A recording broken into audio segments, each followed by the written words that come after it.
magacayga waxa la dhahaa Dhoolo Maxamuud Duwow waxaan ay cheerleader Dadaab waxaan rabaa maanta inaan meeshan aan dadweynaha digniin ooga siiyo saddexda xare iyo Dadaabo iyo ninkii kale oo ay maqli oo dadweynaha ilaa sub county Dadaab waxaan noo imaadeen qolaha hay'adda iyo DRC iyo dawladda national government iyo county government saddex bari meeshan aan ku hayna seminar arrimo laga hadlayno waxay arrimaha cimilada iyo waxyaabaha ka dhici karo roobka markuu da'o daadadka iyo dhibabka ay saameynta ay noo keeni karaan marka arrimo wax badan baan anaga ka faa'iidnay waxaan rabaa wixii anaga aan faa'iidnay inaan la wadaagno dadweynaha meelaha maanta khatarta ku suganteen aan u cabsanayna aad iyo aadna waa xarooyinka qaxootiga maadaama ay degan yihiin meelo godad ah maadaama ay soo masquulo badan lahayn taasoo hadduu roobka imaado dhibab badan ay kala kulmi doonaan dhinaca caafimaad darrada iyo dhinaca hoy la'aantaba marka dadweynaha waxaan rabaa inaan meeshan ooga sheego inaan u faa'iideyno waxyaabaha saddexda bari aan ka hadlaynay national government iyo county government iyo hay'adda anagoo iska kaashanay iyo dadweynihii mas'uuliyiintiisa waxa waaye sidii dadweynaha loo wacyigelin lahaa waxaan meeshan ooga baaqayaa dadweynaha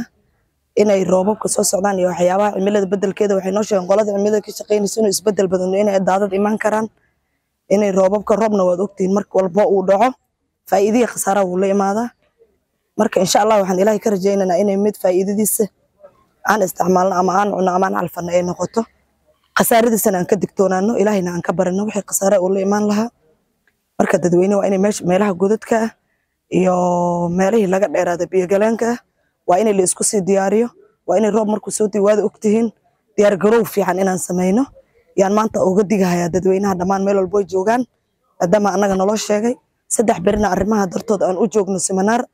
maanta anaga waxaan rabnaa inaan dadweynuhu u fidino inay ka faa'iideystaan oo cimilooyinka isbedelka imaanayaan iyo daadadka oo aad iyo aad sida aan horaanba u sheegay Dadaab iyo qaxootiyada aad ay inay u saameeyaan ka cabsanayna maadaama masquulo la'aantoodii iyo sidii aan u sheegabo godadka ay degan yihiin marka hal diyaar garoobo arinta ayaan la fududeysanin annaga mas'uuliyiinta hadaan nahay waxaan rabnaa dadweynaha inay faa'iideystaan wixii naloo sheegana waa inaan dadweynaha u gudbino waxaan ka codsanahay dadweynaha hal diyaar garoobo ilaahayna hal bariyo xana sidii la isku caawin lahaana falkeeda hal galo hay'adahana waxaan leeyahay qaxootiga sida ugu dhaqso badan waa inay